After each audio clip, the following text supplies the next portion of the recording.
Yes.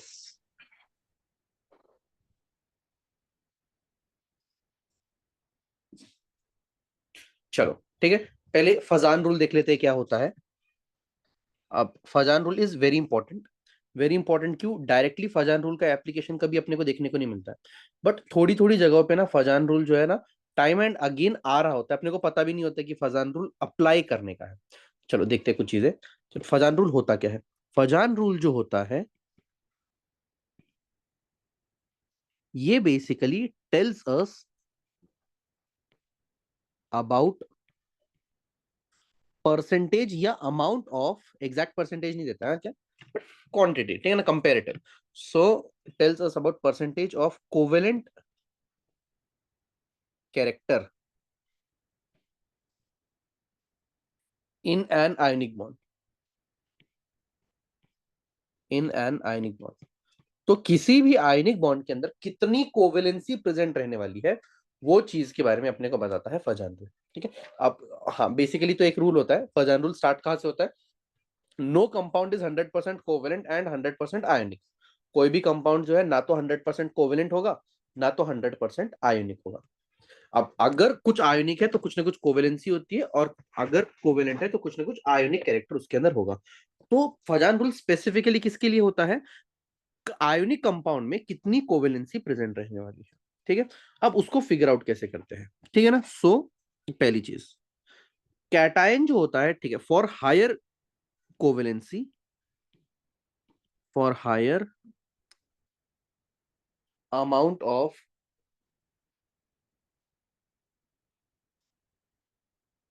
Covalency, अगर हम चाहते हैं कि कोवेलेंसी ज्यादा हो, मतलब ज्यादा कोवेलेंट होना चाहिए, तो पहली चीज, कैटायन जो होना चाहिए शुड बी स्मॉल। जितना छोटा कैटायन उतना ज्यादा कोवेलेंट होता है। जितना छोटा कैटायन उतना ज्यादा कोवेलेंट होता है।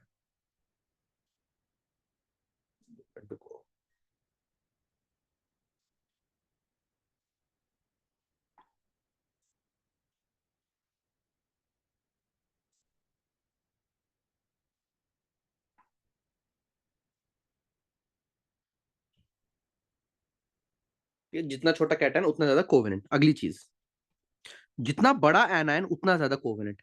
Anion should be large. Anion should be large. जितना बड़ा एनायन उतना ज्यादा कोवेलेंट। ठीक है। थर्ड चीज, अगर मान लो सेम कैटायन है तो हायर द चार्ज, और मतलब सेम कैटायन है या सेम एनायन है, वन ऑफ कैटायन और एनायन इज सेम। तो if cation or anion is same, then higher the charge means more covalent. Higher charge means more covalent. Higher charge means more covalent. और एक rule होता है अपने पास, non inert gas configuration, या जिसको pseudo noble gases भी बोलते हैं। स्यूडो नोबल गैसेस नाम की एक चीज होती है।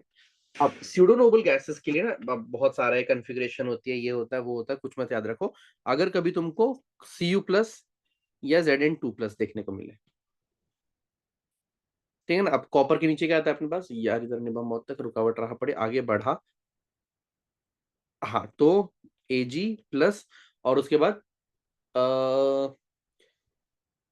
ला फिर हफ्ता गोल्ड बना ए। रेहान हमा, हाँ, इरफान पीटेगा और हंसेगा, यस। फिर उसके बाद जिंक, कैडमियम और मर्क्यूरी। ठीक है ना। ये 6 का कॉम्बिनेशन कभी भी देखने को मिले ना, तो उसको बोलते हैं अपन लोग स्यूडो नोबल गैस कॉन्फ़िगरेशन। क्यों? इनके अंदर ना अपने को Nd10 की इलेक्ट्रॉनिक कॉन्फ़िगरेशन देखने को मिल रही होती है। अब N मतलब 3d10, 4d10, 5d10 बेसिकली। सो वो ना स्यूडो नोबल गैस कॉन्फ़िगरेशन अपने को देखने को मिलती है। तो इनकी ना पोलराइजिंग पावर जो होती है वो क्या बोलते हैं, वो बहुत ज्यादा होती है। तो इसीलिए स्यूडो नोबल गैस कॉन्फ़िगरेशन मतलब कि हाई कोवेलेंसी अपने को देखने को मिलती है। इसके अंदर हाई कोवेलेंसी अपने को देखने को मिलती है। अब ये चीज को यूज कहाँ करते हैं अपन लोग, ठीक है। कोवेलेंट कंपाउंड का मतलब होता है they will not be soluble. Covalent compound का मतलब क्या होता है? दे विल, मतलब कि more covalency means more covalency means less solubility.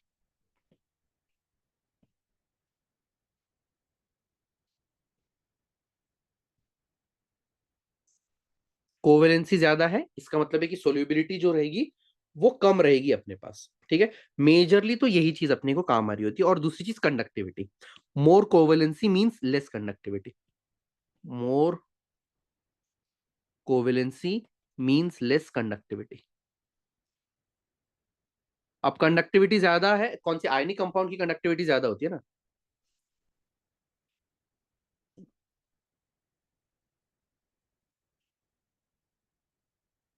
चलो, तो आयोनिक कंपाउंड की जो कंडक्टिविटी होती है वो ज्यादा होती है ना।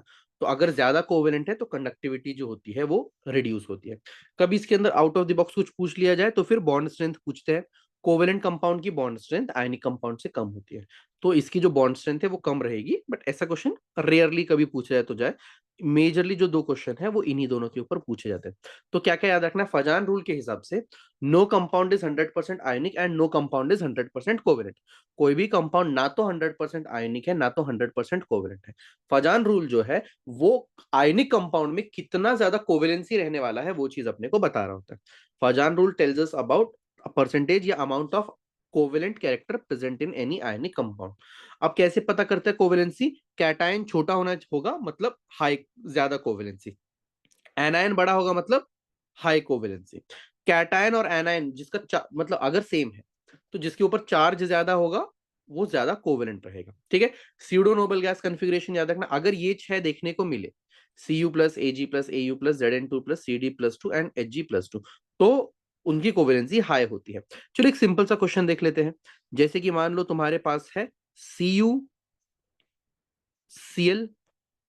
और दूसरा तुम्हारे पास है Cu2Cl2 ना, CuCl2।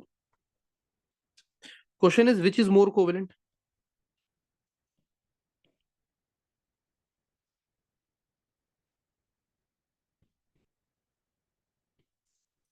ठीक है, अब देखो, कैटायन छोटा होना चाहिए, कैटायन सेम है, इधर पे +1 में है इधर पे +2 में है। अगली चीज एनायन बड़ा होना चाहिए, एनायन भी सेम। अगली चीज चार्ज ज्यादा होना चाहिए। और एक चीज होती है pseudo noble gas configuration. Pseudo noble gas configuration क्या देखी थी, अगर जहां पर Cu+ है उसको हम लोग ज्यादा प्रायोरिटी देते हैं। ये तीन मिले ना मतलब कि this will be given maximum priority, these three will be given maximum priority.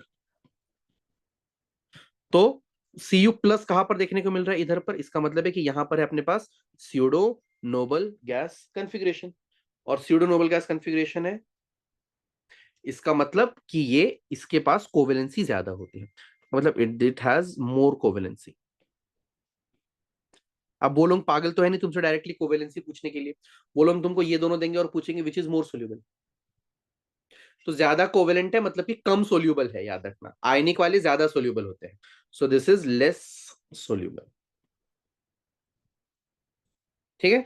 पीएनजीसी के pseudo noble gas configuration. Same question पूछ सकते हैं तुमसे। चलो, question is which is more soluble, या फिर विच इज मोर आयनिक बता दो, बाकी चीजें अपने आप निकल जाती है।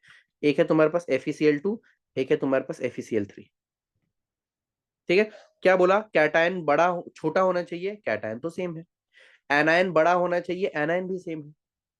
अगली चीज क्या देखेंगे अपन लोग, चार्ज। इधर पे +2 का चार्ज है, इधर पे +3 का चार्ज है। स्यूडोनोबल गैस कॉन्फ़िगरेशन आयरन के लिए तो नहीं देखते अपन लोग, उसके लिए तो फिक्स है copper silver gold zinc cadmium और मर्क्यूरी, ये प्रेजेंट होना चाहिए। तो चार्ज किसका ज्यादा है यहाँ पर, तो ये ज्यादा कोवेलेंट होगा, है ना। So this is more covalent, more charge means more covalent, so this is more covalent. And more covalent इसका मतलब है कि less ionic, so this will be more ionic. अब वो ऑब्वियसली पूछेंगे नहीं है वो लोग, ठीक है ना, इसमें सोल्यूबिलिटी एंड ऑल पूछ रहे होते हैं। तो FeCl2 जो है वो ज्यादा सोल्यूबल होगा कंपेयर टू FeCl3, ठीक है। चलो, अब आते हैं नेक्स्ट चीज के ऊपर, which is VBT, valence bond theory.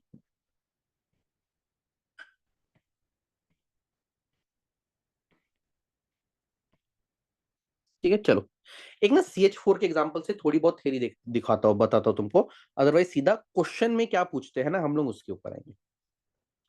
अब वैलेंस बॉन्ड थ्योरी जो है ना वो सिर्फ वीबीटी नहीं है। वैलेंस बॉन्ड थ्योरी जो है वो अपने को हाइब्रिडाइजेशन के बारे में बताता है, वो अपने को स्ट्रक्चर के बारे में बताता है, ज्योमेट्री, बॉन्ड एंगल, इन सब चीजों के बारे में वीबीटी अपने को बता रहा होता है। अब देखो मान लेते हैं कि मेरे पास है CH4 का हम लोग कंपाउंड लेते हैं। CH4 में कार्बन की इलेक्ट्रॉनिक कन्फिग्रेशन क्या है, 6 इलेक्ट्रॉन्स होते हैं। इसका मतलब this is 1s2 2s2 and then 2p2। Orbital diagram क्या होगा इसका, 1s में आए 2 इलेक्ट्रॉन्स, 2s में आए इसके पास 2 इलेक्ट्रॉन्स, और 2p में आए इसके पास 2 इलेक्ट्रॉन्स। बट कार्बन तो CH4 है ना, 4 बॉन्ड फॉर्म करना चाहिए, बट ये तो करेगा नहीं ना। तो एक्साइटेड स्टेट में क्या होता है, ये जो इलेक्ट्रॉन है ये यहां पर चला जाता है। तो carbon when goes to its excited state, मतलब कि एक्साइटेड स्टेट को हम एस्ट्रिक से रिप्रेजेंट करते हैं। तो 1s में आगे 2 इलेक्ट्रॉन, 2s में एक ही इलेक्ट्रॉन रह जाता है, मतलब ये इलेक्ट्रॉन आगे जंप करवा देगा। अब इसके पास आ जाते हैं 4 अनपेयर्ड इलेक्ट्रॉन। याद रखना, सिर्फ unpaired electron with opposite spin participate in bonding. क्या बोला मैंने, unpaired electrons with opposite spins participate in bonding. ठीक है, सो चलो दिस इज अपने पास S, दिस इज अपने पास P। 4 हाइड्रोजन है ना, hydrogen hydrogen hydrogen hydrogen. Hydrogen के पास एक इलेक्ट्रॉन होता है, और एक इलेक्ट्रॉन की कॉन्फ़िगरेशन क्या होगी, 1s1 1s1 1s1 1s1। 2 minute रुको, चलो। अब क्या होता है, ये अब 4 अनपेयर्ड इलेक्ट्रॉन एक दूसरे के साथ बॉन्ड फॉर्म करेंगे। ये इसके साथ तो जाएगा, ये इसके साथ जाएगा, ये इसके पास गया, ये इसके पास गया। ठीक है ना, ये कौन सा है, चलो ऑर्बिटल का नाम लिख देते हैं। This is 2s, this is 2p, this is 1s 1s 1s 1s। तो दिख ही रहा है ना, एक SS में बॉन्ड फॉर्म हुआ है, और 3 S और P में बॉन्ड फॉर्म हुए हैं, S और P, S और P, S और P। ठीक है, चलो देख लो। इसका मतलब कार्बन जब 4 हाइड्रोजन के साथ बॉन्ड फॉर्म कर रहा है, तो एक बॉन्ड S और S में फॉर्म हुआ है, और बचे हुए जो बॉन्ड्स है वो S और P में फॉर्म हुए हैं, है ना। मतलब कि one bond which is SS should be different from other 3। But देखा गया, इट्स फाउंड एक्सपेरिमेंटली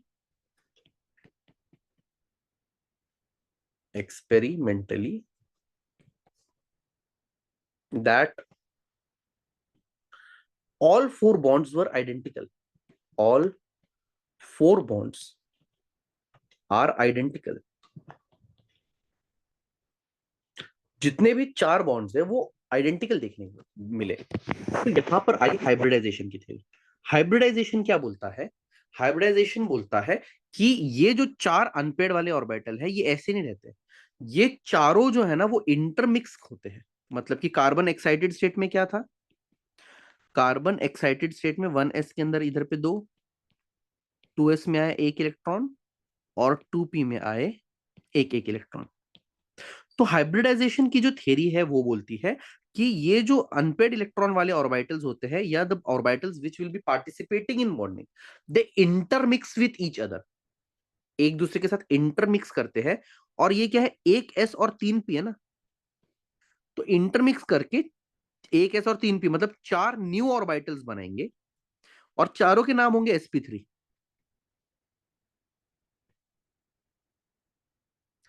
अब ये 4 sp3 जो है ये 4 हाइड्रोजन के साथ बॉन्ड फॉर्म करेंगे।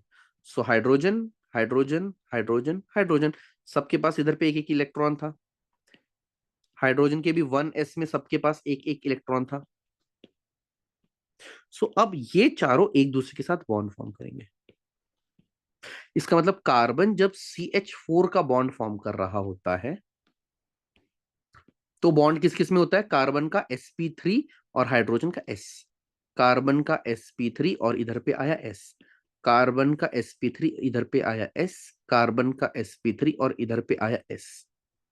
इसीलिए जो हाइब्रिडाइजेशन जो होती है, या शेप होगा या ज्योमेट्रिकल होगी, ज्योमेट्री होगी किसी भी कंपाउंड की, that is dependent majorly on the central metal, central atom. तो सेंट्रल एटम जो होता है मेजरली उसका हाइब्रिडाइजेशन जो है वो बॉन्ड एंगल या फिर जो कंपाउंड का हाइब्रिडाइजेशन है वो डिसाइड कर रहा होता है सेंट्रल एटम। क्यों? क्योंकि उसके अंदर जो पेयरिंग वाले इलेक्ट्रॉन्स होते हैं वो ऑर्बिटल्स होते हैं, वो इंटरमिक्स करते हैं, न्यू ऑर्बिटल्स फॉर्म कर रहे होते हैं और दूसरों के साथ बॉन्ड फॉर्म करते हैं। दिस इज हाइब्रिडाइजेशन की थ्योरी। अब देखो थ्योरी पे ना बहुत ज्यादा सवाल नहीं पूछे जाने वाले अपने से, अपने से सवाल पूछे जाते हैं मेजरली कि हाइब्रिडाइजेशन क्या होगा। एक कॉमन क्वेश्चन है ना, हाइब्रिडाइजेशन क्या रहने वाला है या फिर कौन सा ज्योमेट्री फॉर्म होगा। ठीक है, चलो मैं पहले, ठीक है अब देखो हम लोग पहली बार तो कर रहे नहीं है, ठीक है ना, तो अब डायरेक्टली अब कौन सा हाइब्रिडाइजेशन होता है, कौन सी ज्योमेट्री होती है, कैसे निकालना है ना, उसके ऊपर आता है। देखो हाइब्रिडाइजेशन को ना जेड से रिप्रेजेंट कर देते हैं। अब जेड की वैल्यू अगर अपने पास 2 आएगी इसका मतलब है कि एसपी हाइब्रिडाइजेशन होगा, 3 आएगी इसका मतलब sp2, 4 आएगी इसका मतलब है कि sp3, 5 आएगी इसका मतलब है कि sp3d और 6 आएगी इसका मतलब है कि sp3d2। अब sp इसका मतलब है कि ज्योमेट्री जो होगी वो होगी लीनियर। ज्योमेट्री की बात कर रहे हैं, शेप की नहीं, ठीक है ना, ज्योमेट्री नॉट शेप। शेप और ज्योमेट्री में थोड़ा सा डिफरेंस आएगा, बताता हूं तुमको। sp2 होता है ट्राइगोनल प्लेनर या ट्राइंगुलर प्लेनर।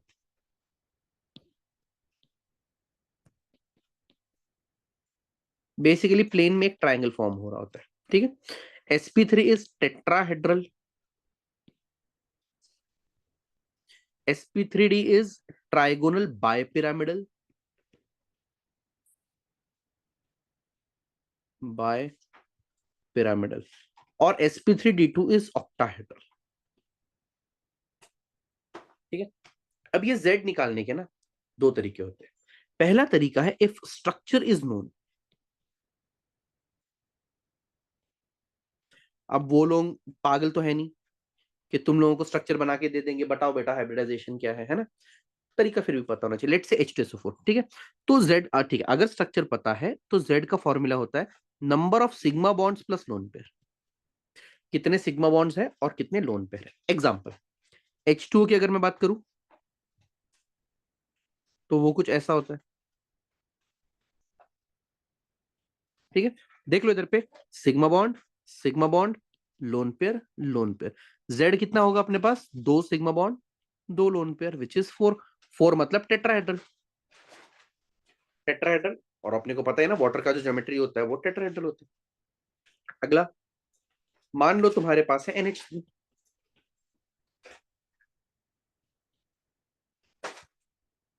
ठीक है। इसके लिए अगर हम लोग Z देखें तो वो रहेगा sigma bond, sigma bond, sigma bond, lone pair. So this is 3 + 1 which is equal to again 4। तीन सिग्मा बॉन्ड और एक लोन पेयर। तो आ गया ये Z की वैल्यू। मान लो चलो बड़ा कंपाउंड लेते हैं, H2SO4 लेते हैं। अब ये कौन सा टाइप है, जब ज्योमेट्री पता है तुम लोगों को ऑलरेडी, मतलब they have already given you the structure, ठीक है ना। देख लो इधर पे, ये सिग्मा बॉन्ड, ये सिग्मा बॉन्ड, पाई और एक सिग्मा, एक सिग्मा और एक पाई। तो एस को, सेंट्रल एटम को देखते हैं ना हम लोग हाइब्रिडाइजेशन के लिए, कितने सिग्मा मिल रहे हैं, एक, दो, तीन, चार। तो चार सिग्मा मतलब कि लोन पेयर तो है नहीं इधर पे सल्फर के पास, तो Z is equal to 4, no lone pair. इसका मतलब है कि this is equal to 4। Again इसका मतलब H2SO4 में भी सल्फर का जो ज्योमेट्री आता है वो आता है 4, मतलब कि टेट्राहेड्रल, ठीक। अब शेप और ज्योमेट्री में भी फर्क देख लो। शेप और ज्योमेट्री का क्या फर्क होता है कि शेप में ना तुम लोग लोन पेयर गायब कर देते हो। शेप में क्या होता है, lone pair is not considered. Example, अगर मैं लोन पेयर हटा दूं H2 में तो इसका ज्योमेट्री क्या आ रही है, ये ऐसा कुछ बन रहा है ना। अब ये क्या है, इसको वी या बेंट शेप बोलते हैं। अगर इसके अंदर से तुम लोग लोन पेयर हटा दो तो कुछ ऐसा आ रहा है ना। ये क्या, देखो पिरामिड टाइप शेप फॉर्म कर रहा है ना, बेस में एक ट्रायंगल, ऊपर ये सब ज्वाइन हो रहा है, पिरामिड टाइप शेप है ना। सो इसको हम लोग बोलते हैं पिरामिड। अगर मान लो चलो इधर पे तो कोई लोन पेयर ही नहीं है, अगर लोन पेयर नहीं होता तो shape and geometry is same. So if shape is asked, if shape is asked then lone pair is not considered. Lone pair is not considered. Geometry के लिए लोन पेयर और bonds दोनों consider करते हैं, ठीक है ना। और क्या था, if there is no lone pair, if there is या are no lone pairs, then shape is equal to geometry. लेकिन कब, अगर लोन पेयर नहीं होगा तब, अगर एक भी लोन पेयर आ जाता है ना तो शेप और ज्योमेट्री जो है वो चेंज होती है। अब एग्जांपल्स देखेंगे, रुक जाओ थोड़ा। अब मान लो एक और एक टाइप है, अगर स्ट्रक्चर नहीं पता है, if structure is not known. अगर स्ट्रक्चर नहीं पता है तो z निकालने का अपने पास एक फॉर्मूला होता है, half of v plus m minus C plus ए।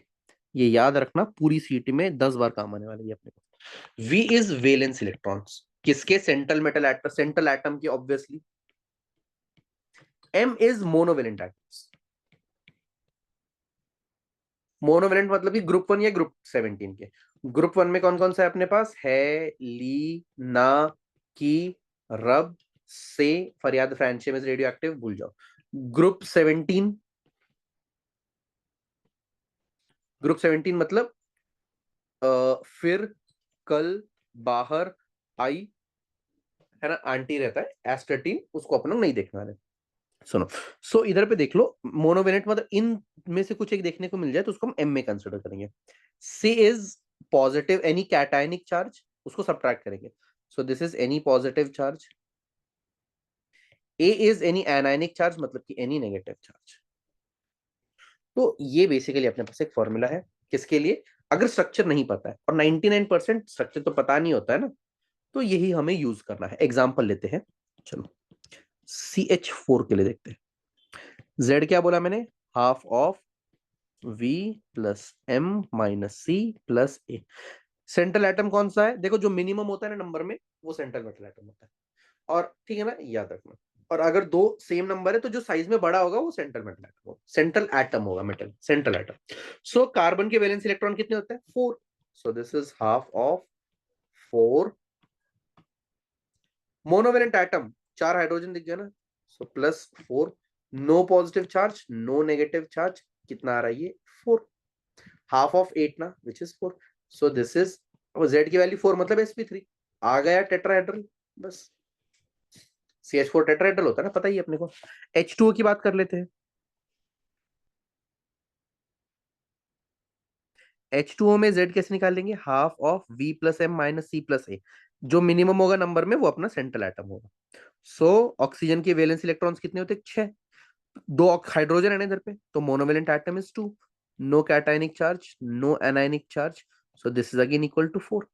4 मतलब कि sp3, है ना। अगर इसमें लोन पेयर पूछ लेते हैं, अगर इसमें नंबर ऑफ लोन पेयर पूछे जाए, अब ये सिर्फ इधर नहीं, जनरली भी थ्रू आउट कभी भी लोन पेयर पूछे ना, Z निकालो और Z माइनस सराउंडिंग एटम्स कर देना। लोन पेयर का फॉर्मूला क्या है, Z minus number of surrounding या कॉर्नर एटम्स। मतलब सेंट्रल एटम को छोड़ के जितने भी है ना, वो सब अपने पास कॉर्नर एटम्स हो जाते हैं। ऑक्सीजन सेंट्रल एटम है, बाकी सब कॉर्नर, मतलब कि H2 बचा हुआ है अपने पास। सो Z कितना है अपने पास, 4। दो हाइड्रोजन मतलब कि 2, तो दो लोन पेयर होते हैं, तो स्ट्रक्चर बनाने के भी अपने काम आता है। एग्जाम्पल NH3 की बात कर लेते हैं,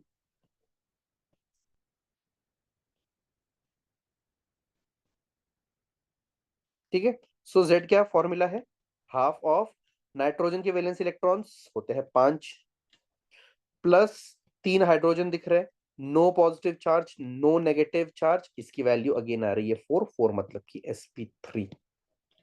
अगर लोन पेयर पूछ लिया जाए कितने हैं, तो Z minus number of corner atoms, Z minus number of corner atoms. Z कितना है मेरे पास, 4। कॉर्नर एटम कितने हैं, नाइट्रोजन तो सेंट्रल हुआ ना, बाकी सब कॉर्नर, एक सेंट्रल छोड़ के बाकी सब कॉर्नर हो जाने वाले। सो दिस इज कितना है, 3, विच इज इक्वल टू 1। सो एक लोन पेयर है, देख ला, ये एक लोन पेयर है। अब ये कब काम आता है, ज्योमेट्री और शेप सेम है या नहीं वो फिगर आउट करने के लिए लोन पेयर कितने हैं वो अपने काम आ रहे होते हैं। IF7 का एग्जांपल देख लो, वेरी पॉपुलर क्वेश्चन। IF7 के अंदर ज्योमेट्री क्या है, शेप क्या है, ये पूछते हैं वो लोग। सो Z कैसे निकालेंगे हम लोग, हाफ ऑफ V। पहले तो सेंट्रल एटम ढूंढो, जो मिनिमम है वो सेंट्रल एटम। अगर सेम दो मिनिमम आ रहे हैं तो जिसका साइज बड़ा है वो सेंट्रल एटम है, ठीक है। सो आयोडीन के valence electron 7, minus sorry plus monovalent atom, 7 fluorine दिख रहे हैं ना, ग्रुप 17 मोनोवेलेंट एटम में आता है। So +7, no cationic charge, no anionic charge, this is equal to 7। अब Z की वैल्यू कितनी, 7 + 7 / 2। Z की वैल्यू कितनी आ रही है, 7। Z की वैल्यू अगर 7 आ जाए, इधर पे मैंने लिखा नहीं है, Z की वैल्यू अगर आ जाए 7, देन इट्स sp3d3, ठीक है ना।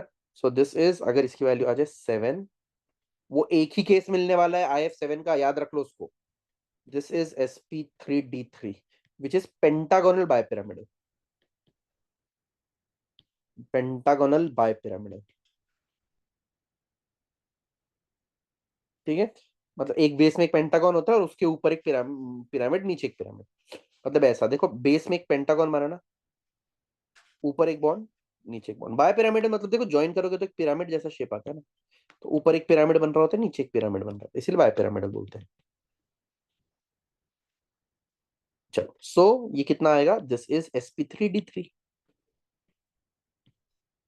अगर इसी में नंबर ऑफ कॉर्नर एटम्स पूछ लिए जाए तो, सॉरी लोन पेयर पूछ लिए जाए, तो लोन पेयर कितने होंगे अपने पास, Z minus number of corner atoms minus number of corner atoms. Z कितना है, 7। कॉर्नर एटम कितना है, आयोडीन को छोड़ के 7 फ्लोरीन बचे हुए ना, 7 के साथ कॉर्नर एटम हुए ना। So there is no lone pair on iodine. Iodine के पास इस केस में कोई भी लोन पेयर नहीं होंगे। फिर और क्या है जो एक्सेप्शनली पूछते अपने को, जेनॉन का कोई कंपाउंड बताओ तो जरा। Sir XeF6। XeF6, अरे नहीं ना, ऑक्साइड्स की बात कर रहा हूँ मैं, XeF6 नहीं पूछते। XeO4 या कुछ होता है ना, बोलो तो कोई मतलब टेक्स्ट बुक में कौन सा यून है स्पेसिफिकली। हाँ, XeO4 होता है, XeOF4। चलो XeOF4 देखते हैं, सुनो XeOF4, ठीक है। अब इसके अंदर सेंट्रल एटम जेनॉन है, ऑक्सीजन है, दोनों एक एक ही है ना, तो ऑब्वियसली जेनॉन जो है वो बड़ा है साइज के अंदर, तो वो सेंट्रल एटम बनेगा। तो अगर मैं Z की वैल्यू कैलकुलेट करूं, सो this is half of xenon, group 18 element है, तो ग्रुप 18 एलिमेंट कैसे पता है अपने को, है ना, क्या बोलते हैं, हिना, नीना और करीना के जेरोक्स, जेरोक्स दिखे रंगीन, तो जेरॉन इज ग्रुप 18 और काफी ग्रुप 18 एलिमेंट और काफी नीचे भी आता है ना, साइज बड़ा होता है। सो हाफ ऑफ जेरॉन के आउटर मोस्ट शेल, ग्रुप 18 के आउटर मोस्ट शेल में 8 इलेक्ट्रॉन्स होते हैं।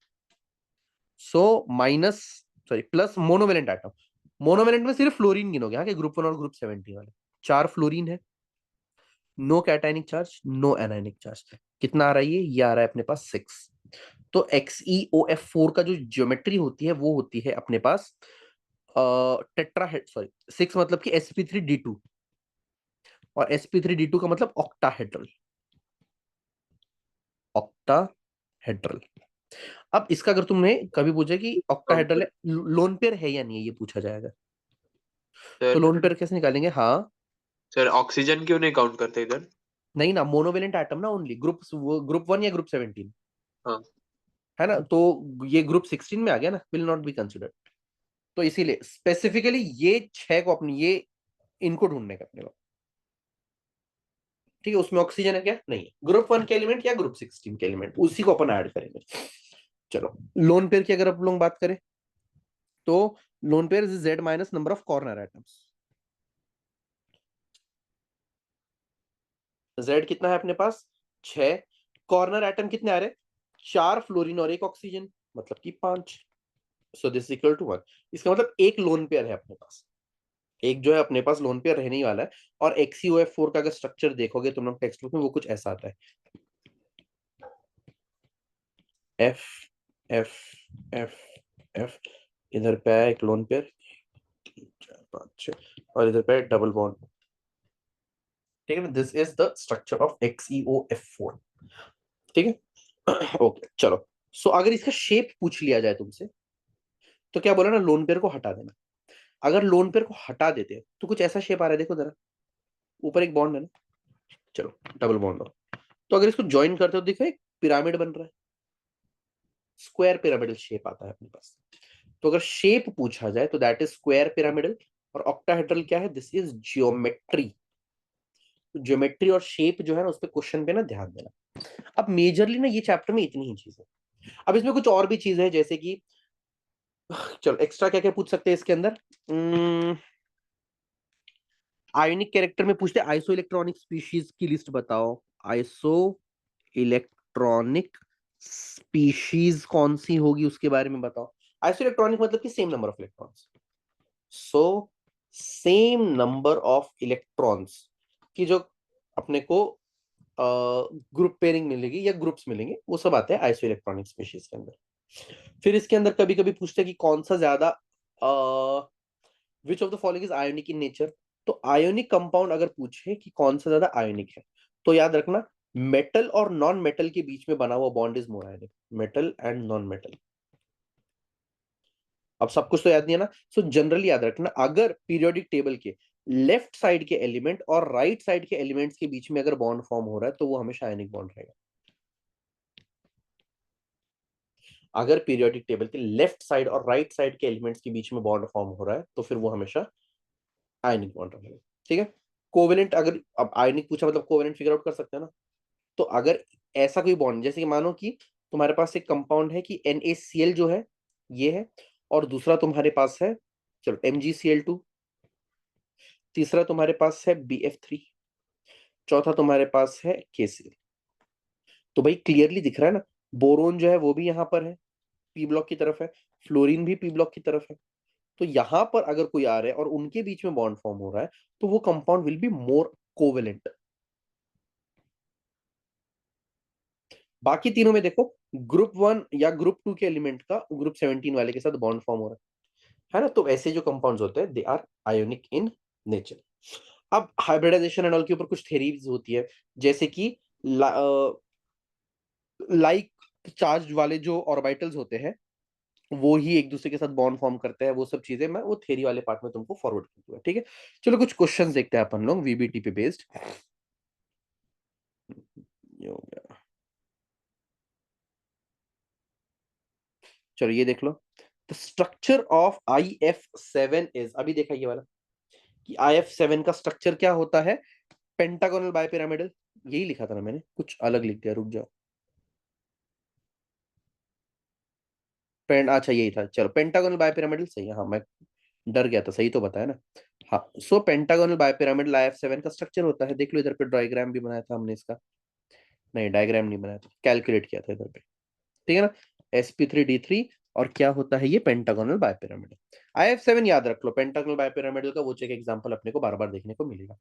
Although both CO2 and H2O are triatomic molecule, चलो दोनों भी ट्राई एटॉमिक मॉलिक्यूल्स है अपने पास, but shape of H2O molecule is bent while CO2 is linear. ठीक है, देख लो क्या हुआ, H2O जो है बोल रहे उसका जो शेप है वो बेंट होता है, V शेप या बेंट बोलते हैं ना इसको। On the other hand CO2 is linear. अब ये क्यों देखने को मिलता है, क्योंकि लोन पेयर जो ऑक्सीजन जो है वो लोन पेयर कैरी करता है, बट CO2 नहीं कैरी करता है। Lone pair carrying oxygen is central atom in H2O but not in CO2, answer will be D. अगला, सर हाँ, ये सी ऑप्शन और डी ऑप्शन में क्या फर्क है? Lone pairs are present in oxygen of H2O, अच्छा but not in oxygen of CO2। अरे कि हम मेजर करते हैं बेस्ड ऑन सेंट्रल एटम, हाँ, तो CO2 के सी में भी वही कर रहे हैं ना जो डी देखो ना, में कह बट रहे हैं। नहीं ना, CO2 के एटम, वो लोग बोल रहे हैं कि CO2 के ऑक्सीजन एटम के पास लोन पेयर नहीं है, सही बात है क्या? CO2 के ऑक्सीजन एटम के पास लोन पेयर नहीं है वो लोग बोल रहे हैं, but not in oxygen atom of CO2, ये तो गलत स्टेटमेंट, लोन पेयर तो है ना। हाँ हाँ हाँ है। समझे क्या, लोन पेयर तो है, ऐसा नहीं कि लोन पेयर नहीं है, बट वो चीज उसकी ज्योमेट्री जज नहीं करते अपन उसके बेसिस पे। हाँ, हम ज्योमेट्री समझे सिर्फ समझे। सेंट्रल एटम के बेसिस पे जज करते हैं, वैसे वो स्टेटमेंट गलत है, हाँ? चलो अगले पे आ जाओ। इसको देखो जरा। The ion that has sp3d2 hybridization for central atom is, अब देखो sp3d2 इसका मतलब है कि 5 बॉन्ड्स उसने फॉर्म करने चाहिए, ठीक है। बट जनरली भी दिमाग में रख लो, अपने पास एक फॉर्मूला है, स्टिक टू द फॉर्मूला। क्या फॉर्मूला है अपने पास, एक इसको ना मैं कॉपी कर लेता हूँ।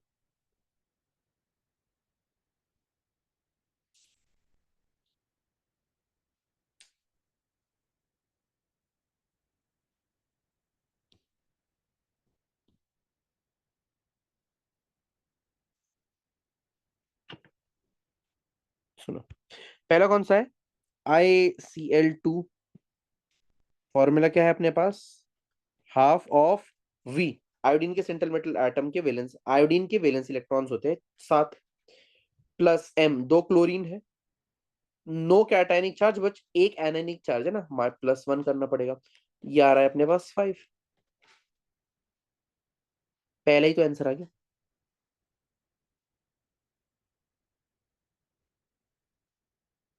sp3d2 ना, 7 +2 -0 +1। ये अब ये भी तो आएगा ही। ब्रोमीन का अगर चेक करेंगे तो this is half of bromine is 7, plus 2 fluorine दिख रहे हैं, नो पॉजिटिव चार्ज, एक नेगेटिव चार्ज है, this is again equal to 5।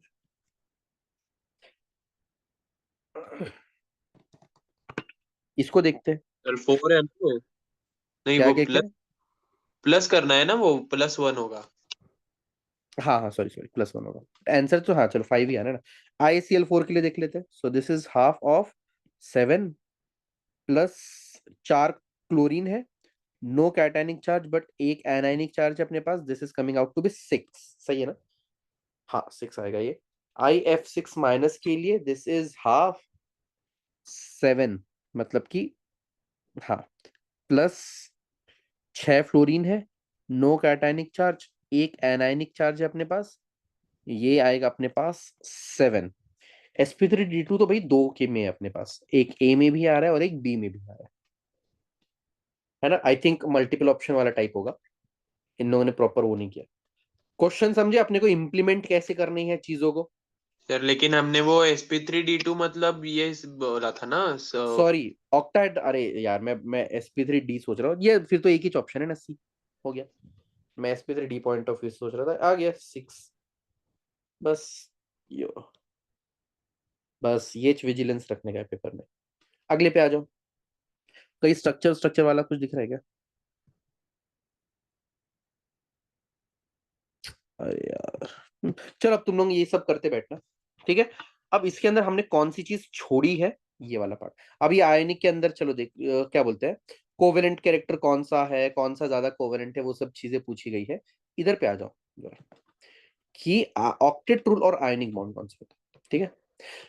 अब क्या बोलते हैं, ऑक्टेट रूल और आयनिक के ऊपर कौन से क्वेश्चंस पूछते हैं ना, ये देख लो मेजरली। आइसो इलेक्ट्रॉनिक सेट कौन सा है, जनरली ये लोग पूछते हैं कि कौन सी आइसो इलेक्ट्रॉनिक स्पीशीज है, जेई में तो वैसे ही पूछ रहे होते हैं। फिर उसके बाद which of the following two is not iso structural. Not iso structural इसका मतलब है कि ज्योमेट्री चेक करनी है तुम लोगों को। इसका मतलब है कि Z should be different, Z should be different, ठीक है। Again iso electronic species. और इसके अंदर और कौन कौन से क्वेश्चंस पूछते हैं, कोई भी कंपाउंड दे देंगे, बोलेंगे ऑक्टेट रूल फॉलो नहीं हो रहा है। ऑक्टेट रूल फॉलो नहीं हो रहा है इसका मतलब, रुक जाओ, जैसे कि अगर मैं बात करूं PCl5, PCl3 और PCl5 की, ठीक है। और एक बात कर लेते हैं BF3 की। PCl5 कुछ ऐसा है, PCl5 कुछ ऐसा है, और BF3 कुछ ऐसा है, ठीक है। अब देख लो यहाँ पर, PCl3 जो है फॉस्फोरस के पास एक लोन पेयर भी होता है वैसे। चलो 1 2 3 4 5 6 और इधर पे है 7 8, मतलब इसके पास 8 इलेक्ट्रॉन है आउटर मोस्ट। PCl5 देख लो जरा, 1 2 3 4 5 6 7 8 9 और 10 इलेक्ट्रॉन्स आ गए ना। तो इसका मतलब है कि ऑक्टेट रूल नहीं फॉलो करेगा, नो ऑक्टेट रूल। इधर पे देख लो, 1 2 3 4 5 6, आउटरमोस्ट शेल में 6 ही electrons. Again this is also not octet rule. अब पूछ रहे होते हैं किसी के अंदर ऑक्टेट रूल एक्सीड हुआ है या डिसीड हुआ है, इस टाइप के क्वेश्चंस होते हैं। तो फिर इस पे बेस्ड थ्योरी जो है मैं तुमको फॉरवर्ड कर रहा हूँ मेजरली, बट जो थ्योरी है या जो क्वेश्चंस पूछे जाते हैं वो वीबीटी और एमओटी पे ही पूछे जाते हैं, याद रखना। एमओटी पे तो आई थिंक करीब तुम 20 साल के क्वेश्चन पेपर्स उठा के देख लो, और वो 20 के 20 साल में तुमको दिखेगा एमओटी के 2-3 क्वेश्चन हर पेपर में आ जाते हैं। एमओटी की इतनी इंपॉर्टेंस है। और एक क्वेश्चन तो तुम फिक्स समझना ही समझना, मैं जेई की बात कर रहा हूँ, सीईटी में तो रहने ही वाला है, बट एक क्वेश्चन फिक्स एमओटी पे आता ही आता है, वो हाथ का क्वेश्चन रहता है, याद रखना। चलो we are done for today, ठीक है। अब कल तुम लोगों का क्या सीन है ये बताओ।